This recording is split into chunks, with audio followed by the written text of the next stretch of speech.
The lights on the bridge of the Endeavour dimmed as the ship dropped out of faster-than-light travel. Commander Eric Miller rubbed his tired eyes and looked at the main screen. Stars filled the view, bright against the darkness of space. "Scanners show nothing unusual in this sector, Commander," said Olivia Green, the ship's science officer. Her fingers moved quickly across her control panel. Eric nodded. "Another empty corner of space. Let's collect our data and move on to the next survey point." The Endeavour was 6 months into its mission to map the edges of human space. The crew of 28 had settled into a comfortable routine.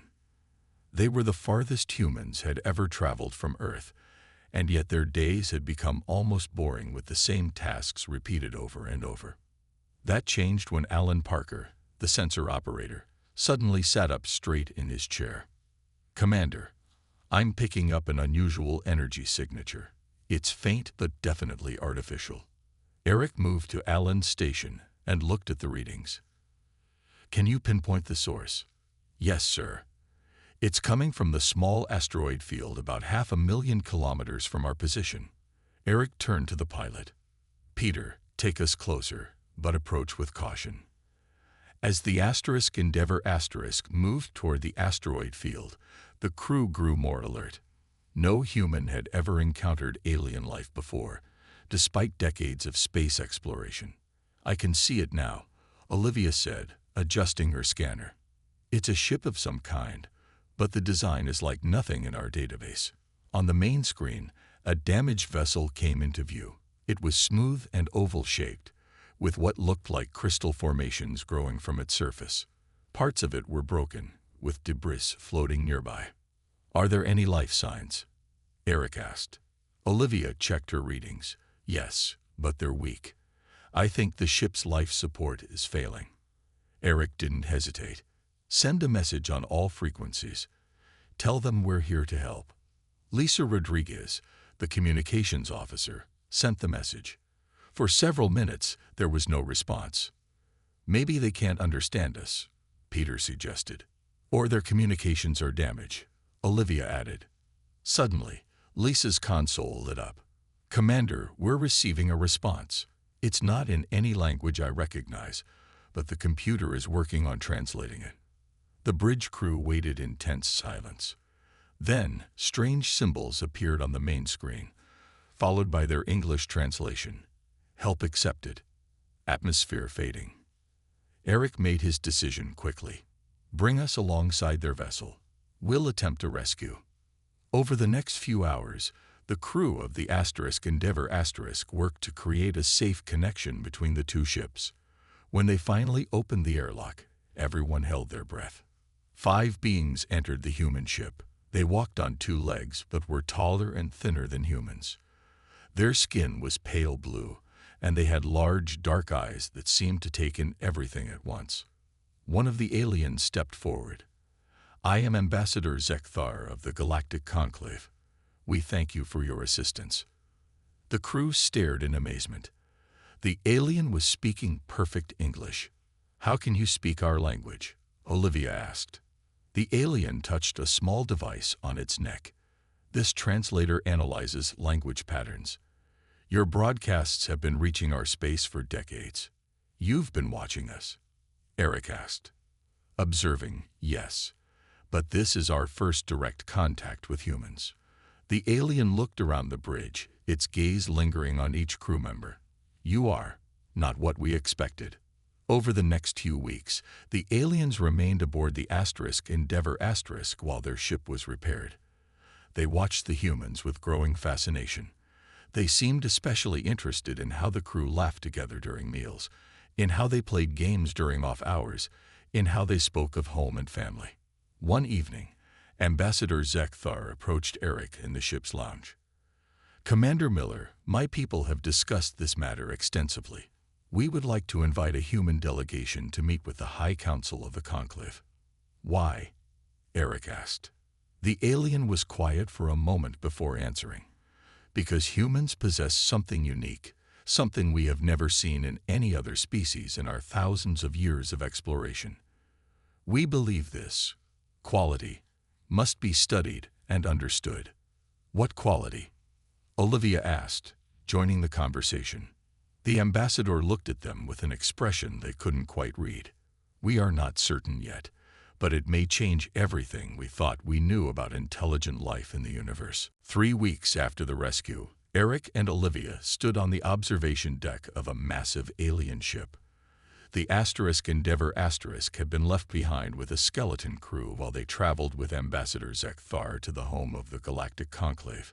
I never imagined I'd see anything like this, Olivia whispered as they approached a giant ring-shaped structure floating in space.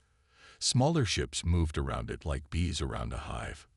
Welcome to the central hub, said Zekthar, home to the High Council and representatives from over 300 species. A soft light surrounded them, and suddenly they were no longer on the ship but standing in a large room with high ceilings. Several aliens of different shapes and sizes stood waiting. Transport technology, Zekthar explained, seeing their surprise. The council is eager to meet you. They were led through wide corridors. Aliens stopped to stare at them. Some moved away quickly, as if afraid. Why are they acting like that? Eric asked. Most have never seen humans before, Zekthar said, but Eric felt there was more to it. The council chamber was a large circular room. 7 aliens sat on raised platforms.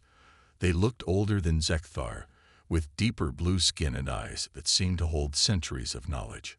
The human representatives may approach, said the alien in the center. Its voice was deep and seemed to come from all around them. Eric and Olivia stepped forward. I am Elder Vox, head of the High Council. The alien continued. We have studied the reports from Ambassador Zekthar with great interest. Now we wish to understand directly. Another council member spoke. Please explain to us the human concept of hope. Eric looked at Olivia in confusion. Hope. It's just something everyone has. Please elaborate, Elder Vox said. Olivia tried to explain. Hope is when you believe things can get better, even when the current situation is bad. It's looking forward to a better future. The council members looked at each other. Some made quick gestures with their hands. And this belief in a better future, it exists even without evidence. Another council member asked. Well, yes, Eric said. Sometimes hope is all you have when the evidence says you should give up. The room filled with murmurs. Show us an example, Elder Vox requested. Olivia thought for a moment. When I was a child, my mother was very sick. The doctors said she would not survive. But our family hoped she would get better, and we kept searching for treatments. Eventually, we found one that worked, even though the odds were against us. The council chamber went completely silent. You acted against probability. One council member asked, sounding disturbed. Yes, Olivia said. Hope made us keep trying. Elder Vox stood. We must discuss this privately. Please wait outside. When the humans left the chamber, Zekthar joined them. What's happening? Eric asked. Why are they so interested in hope? Zekthar seemed uncomfortable. In all our history, across all species we have encountered, none possess what you call hope. We can predict outcomes based on evidence. We can calculate probabilities. But we cannot imagine a future different from what the evidence suggests. That's impossible, Olivia said. Every intelligent being must have hope. No, Zekthar replied quietly. Only humans defy the logical path of events. Only humans create things that have never existed before. Only humans keep trying when failure is certain. Before they could discuss further, the doors opened again. They were called back inside. Elder Vox looked grave. We have analyzed your explanation and compared it with our observations of human history and behavior. This ability you call hope is unknown in our galaxy. It defies the natural laws of cognitive development. Another council member spoke sharply. It is dangerous. It creates unpredictability and chaos. I don't understand, Eric said. How can hope be dangerous? Elder Vox looked directly at them. Because it means humans will do things no other species would attempt. You will take risks no other species would consider. You will create futures no other species can imagine. The council member who had spoken sharply stood up. The human trait must be contained before it spreads. They are a danger to the established order of the galaxy. Eric felt a chill run through him as he realized what was happening. The thing that made humans special, their ability to hope, was being seen as a threat. Elder Vox raised a hand to quiet the room. The council has reached a preliminary decision. Humans are to be classified as a species of special interest. All contact with other worlds will be closely monitored, and the human quality of hope shall be designated as a forbidden subject for study without express permission. 1 month after the council's decision, Dr. Olivia Green and her assistant Dr. Kevin Foster worked in secret on the small moon of Proxima, a neutral trading post at the edge of conclave space. They had been allowed to stay for cultural exchange, but Olivia knew they were being watched. "Pass me that scanner," Olivia said, not looking up from her work. Their lab was small but well-equipped, hidden beneath the surface of the moon. Kevin handed her the device. "Do you think this is a good idea?" The council made it clear that studying hope is forbidden. "That's exactly why we need to understand it better," Olivia replied. "If they fear what makes us human, we need to know why." Their secret ally, Xandral, entered the lab.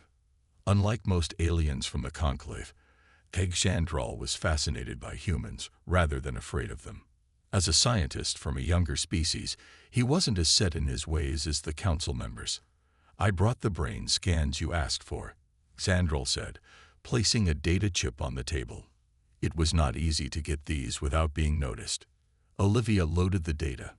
On the screen appeared images of both human and alien brains during different activities. "Look at this," she said, pointing to an area that lit up brightly in the human scans, but remained dark in the alien ones. "This region activates when we imagine things that don't exist yet." "Amazing," Xandral whispered. "Our brains simply don't work that way." Kevin studied the scans. "It's like you're missing the part that lets you dream." "Dream?" Xandral asked, confused. "When we sleep, we see things that aren't real," Kevin explained. "Sometimes these dreams give us ideas for when we're awake." Xandral seemed shocked. "You create even when unconscious." While they worked, Commander Eric Miller was on the central hub, trying to understand the political situation. He had been invited to observe conclave meetings, but was kept away from any real power. Today, he had managed to slip away from his guides. He found a quiet computer terminal and used the access codes Xandral had provided. What he discovered made his blood run cold. Later that night, Eric sent an encrypted message to Olivia's lab.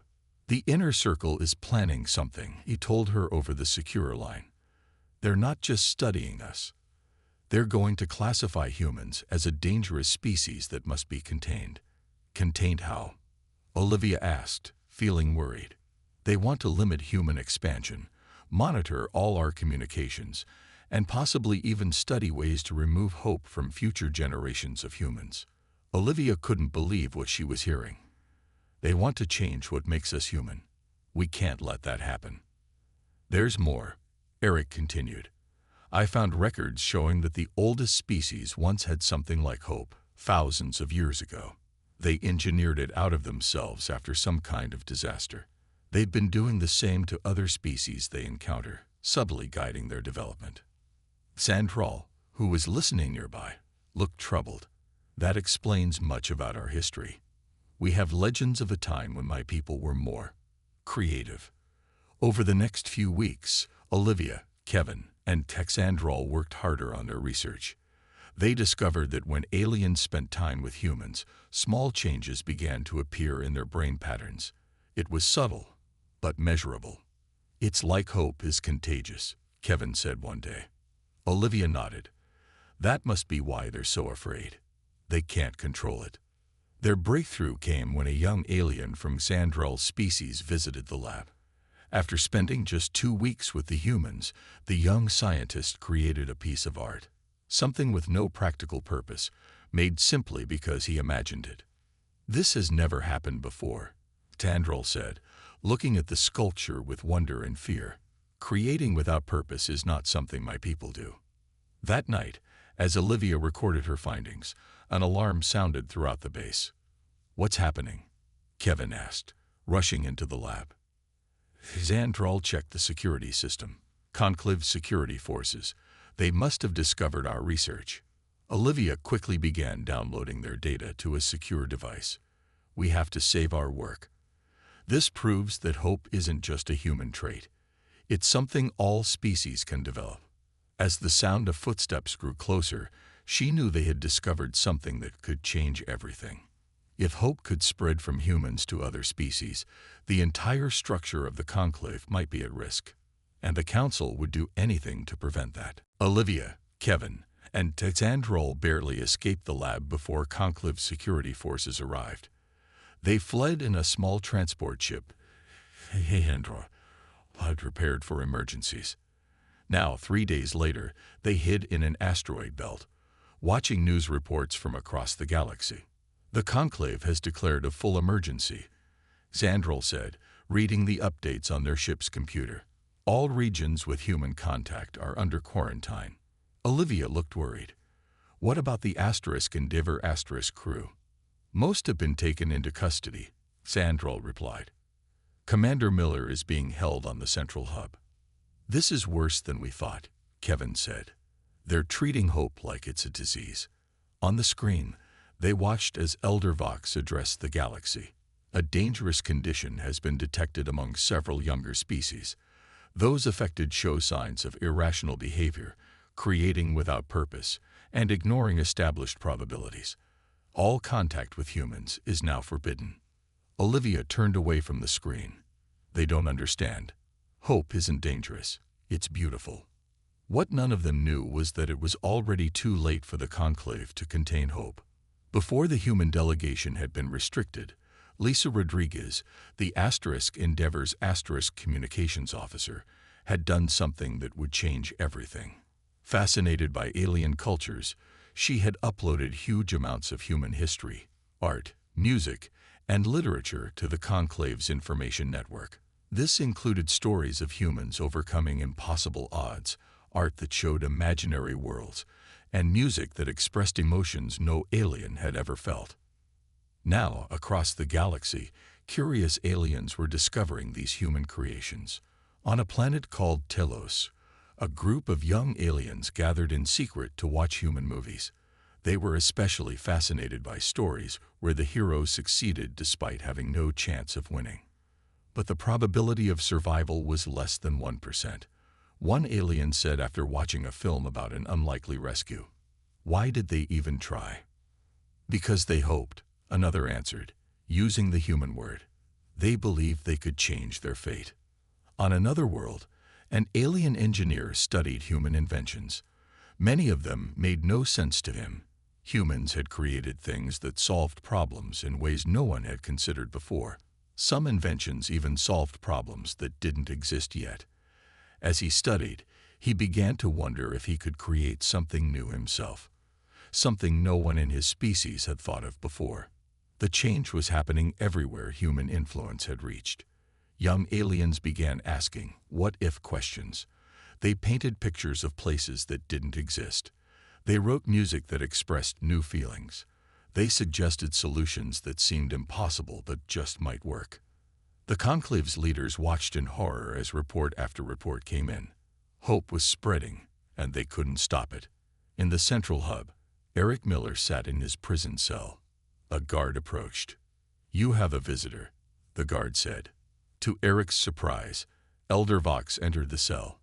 The old alien looked tired. "Do you understand what you have done?" Elder Vox asked. Eric stood up straight. "We didn't do anything except be human. Your officer, Rodriguez, shared your culture with our network. Now the contagion is spreading faster than we can contain it. Hope isn't a disease," Eric said firmly. "It's what helps species grow and evolve." Elder Vox shook his head. "You don't understand. Thousands of years ago, the oldest species had hope, just as you do. It led to a war that nearly destroyed the galaxy. Billions died. Entire worlds were lost. So you engineered it out of yourselves, Eric realized, and made sure no other species developed it. We did what was necessary for peace, Elder Vox said. But now, because of humans, it may all happen again. As Elder Vox left, Eric sat down and thought about what he had learned. The Conclave feared hope because of their past. But humans knew something they didn't. Hope could lead to wonderful things as well as terrible ones. It all depended on how it was used. And now, across the galaxy, that lesson would be tested as more and more aliens awakened to the possibility of a different future than the one they had been told was inevitable. 6 months passed since the Conclave declared humans dangerous. In that time, something unexpected had grown in the shadows of the galaxy. They called themselves the Awakened, aliens who had been touched by human hope and now saw the universe differently. They used symbols from Earth as their secret signs: a candle flame, a rising sun, a bird in flight. They shared human stories and songs in hidden places, and they began to create new things that had never existed before. Eric Miller no longer sat in a prison cell. 3 weeks after his talk with Elder Vox, a group of young aliens had helped him escape. Now he lived on a small, forgotten moon with a resistance cell led by Xandral. "We received another message from the Telos group," said Jack Perry, one of the few humans who had escaped the Conclave's roundup. He was the Endeavor's security officer and now worked as Eric's right hand. "They've built a new type of engine, one that uses half the fuel of standard drives." Eric nodded. "And the group on Mira. They've created a new form of art. They call it possibility painting, showing things that could be but aren't yet." Xandral entered the room. "Commander, we've received word from Dr. Green. She has important news."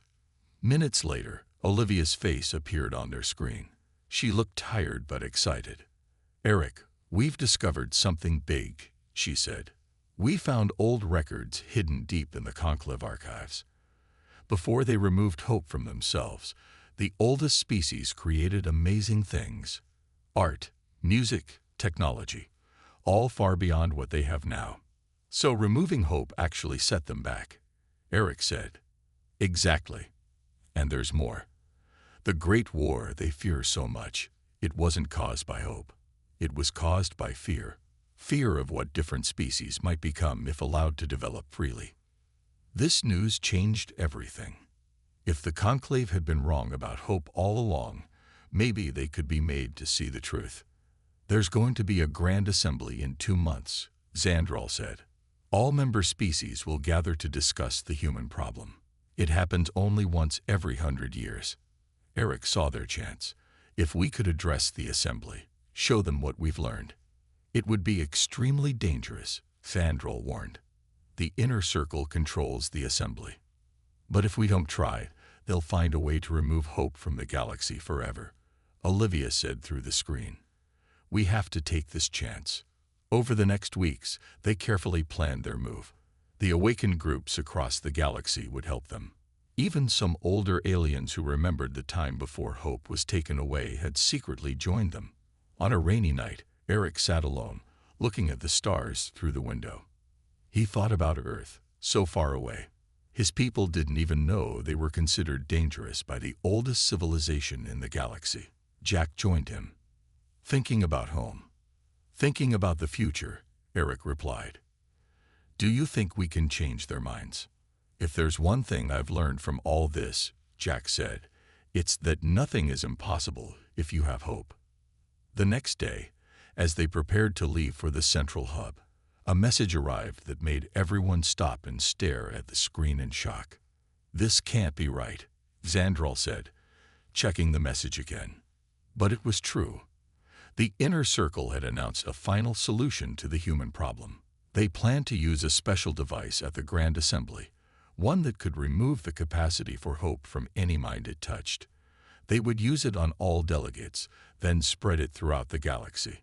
"They're going to change everyone," Olivia said when they told her the news. "Make everyone like them." Eric stood up, his face determined. "Then we have no choice. We have to stop them at the assembly. How? Jack asked. There will be thousands of delegates, and the inner circle controls all security. We'll find a way, Eric said.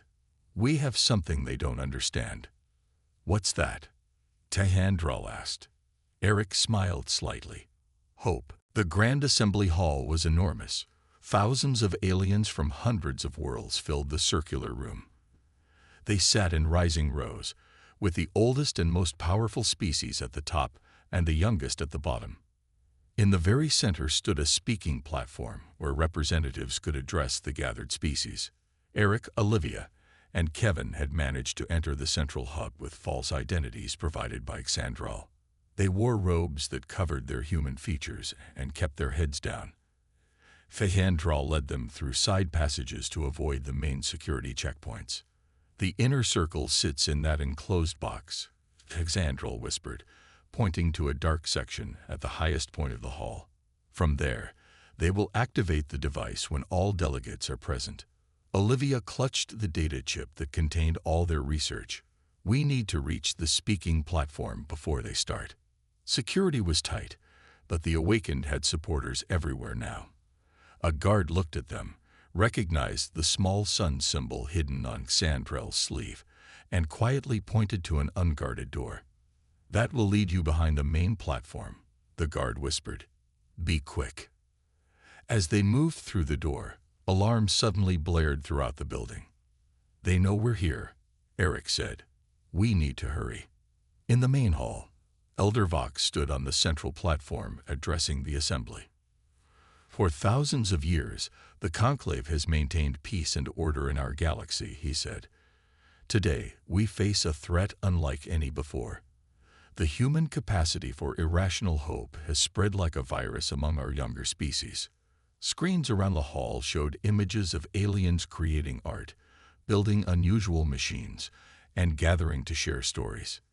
These behaviors may seem harmless, Heldervox continued, but they will lead to chaos. Beings who hope will take risks, challenge authority, and disrupt the careful balance we have maintained. In the shadows behind the platform, Eric and his friends watched as guards searched the crowd for them. They're going to activate the device soon, Xandral warned, pointing to a small object being brought to the inner circle's box. Olivia made a quick decision. She handed the data chip to Kevin. Get this to the control room. The information needs to be shown on all screens. What about you? Kevin asked. I'm going to address the assembly, she said. Then she turned to Eric. Create a distraction when I give the signal. Before anyone could stop her, Olivia stepped out and walked quickly to the edge of the central platform. When Elder Vox paused for a moment, she rushed forward. The assembly deserves to hear the truth, she shouted, pushing past the shocked Elder Vox to stand at the center of the platform. Gasps echoed through the hall as delegates recognized a human standing before them. Guards started to move in. My name is Dr. Olivia Green of Earth, she said quickly. What you've been told about hope is wrong. The guards were almost upon her when Eric created his distraction. He activated the emergency fire systems in one section of the hall, causing confusion as water sprayed down on surprised delegates. In the chaos, Kevin slipped away toward the control room. Hope isn't a disease or a danger, Olivia continued as the guards hesitated, unsure what to do with the confusion around them. It's a natural part of intelligent life that was taken from you. Elder Vox tried to regain control. Remove this human immediately. Wait, a voice called from the assembly. An old alien stood up. Let her speak. I remember the time before. I was very young. But I remember when we still had dreams. Other voices joined in. Let her speak. We want to hear. In the control room, Kevin found an unexpected ally. Lisa Rodriguez, who had been captured months ago, but was now free with the help of awakened supporters among her guards. I can upload our data to the main system, she said, taking the chip from Kevin. Back in the main hall, the screens suddenly changed. They now showed the brain scans Olivia had taken, the ancient records of what the oldest species had created before hope was removed, and the truth about the Great War. how it had been started by fear, not hope. Your leaders have hidden the truth for thousands of years, Olivia said as the evidence appeared around her. Hope doesn't cause destruction. Fear of change does. Elder Vox looked up at the inner circle's box, his eyes pleading for them to activate the device immediately. But something unexpected was happening. Many of the oldest aliens were watching the screens with expressions of wonder and recognition. I remember, one of them said softly.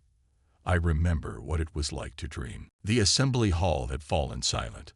The evidence shown on the screens was clear. For thousands of years, the inner circle had hidden the truth about hope from the galaxy.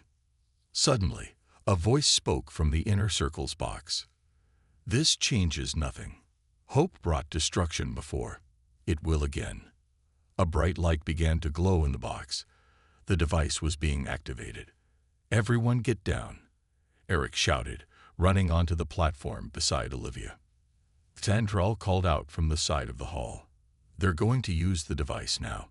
It will remove hope from everyone here. Panic spread through the assembly. Some tried to flee while others watched in confusion. Stop this, Olivia pleaded. You're making the same mistake again. Acting from fear. The light grew brighter. In moments, it would pulse outward and affect everyone in the hall. From there, it would spread throughout the galaxy's communication network. Eric made a split-second decision. He ran toward the inner circle's box, jumping over barriers and pushing past guards. Eric, no, Olivia cried, but he didn't stop. Just as the device reached full power, Eric threw himself into the box.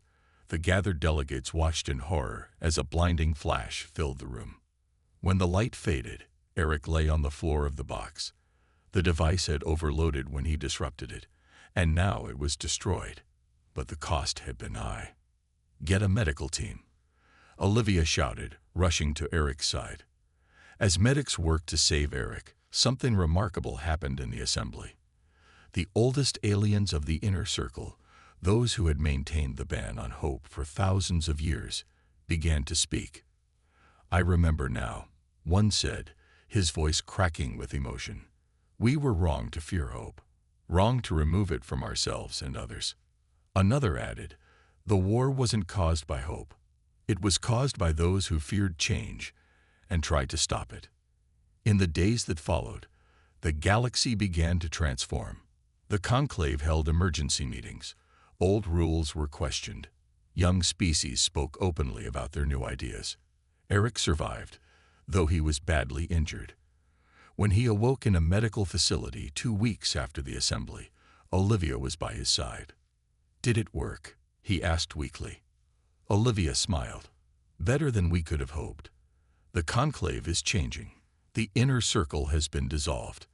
A new council is forming with representatives from all species, including humans. 1 month later, Captain John Winters arrived from Earth with a delegation of human diplomats. They were welcomed officially into the conclave, no longer seen as dangerous, but as valued members of the galactic community. In a ceremony attended by representatives from hundreds of worlds, humans and aliens together established the foundation for galactic cooperation. Its purpose was to guide the galaxy's transition into a new era, one where hope and caution could exist together. We must learn from both perspectives, John said in his address.